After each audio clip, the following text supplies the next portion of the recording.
Kemudian tusuk pleura parietal dengan trokar atau chest tube atau tube torakostomi. Kemudian lepaskan trokar dan dorong chest tube atau tube torakostomi ke arah kranio posterior. Kita masukin selangnya atau chest tube-nya tadi.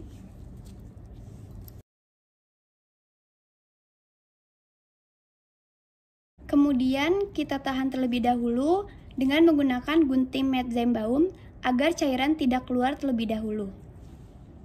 Kita tahan. Anggap saja di sini sudah tertahan. Kemudian kita sambungkan ujung chest tube atau tube torakostomi ke mesin WSD.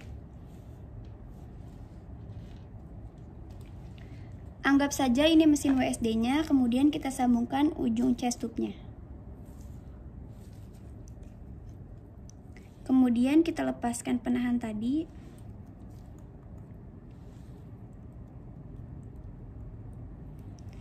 Setelah itu kita cari adanya fogging pada chest tube saat ekspirasi atau dengar aliran udara.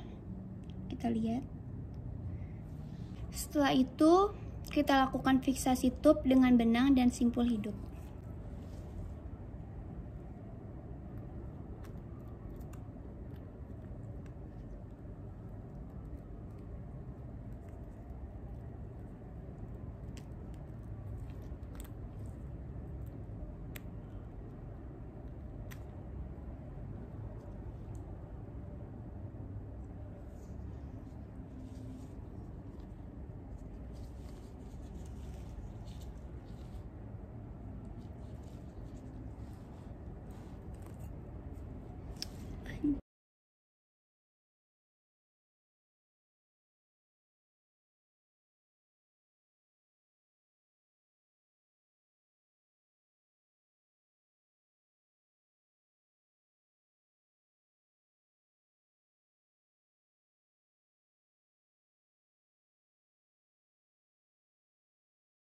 Setelah itu kita tutup luka dengan kasa steril dan plester.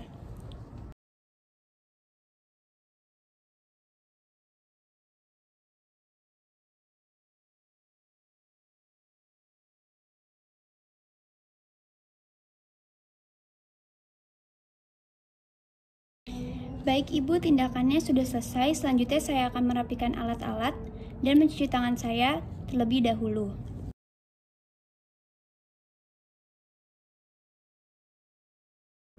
Kemudian saya akan memberikan obat medikamentosa sesuai dengan kebutuhan pasien. Baik Ibu, jadi di sini saya akan memberikan obat asam mefenamat ya Bu untuk mengurangi rasa nyerinya. Baik Ibu, penanganannya sudah selesai. Nanti akan ada pemeriksaan lebih lanjut lagi ya Bu, seperti pemeriksaan foto toraks atau ronsen guna untuk melihat keadaan paru-paru Ibu, kemudian rongga pleuranya dan isinya, serta untuk melihat posisi tube dan melihat adanya kelainan atau tidak. Kemudian nanti juga akan diberikan penata laksanaan dan perawatan lanjutan ya Bu.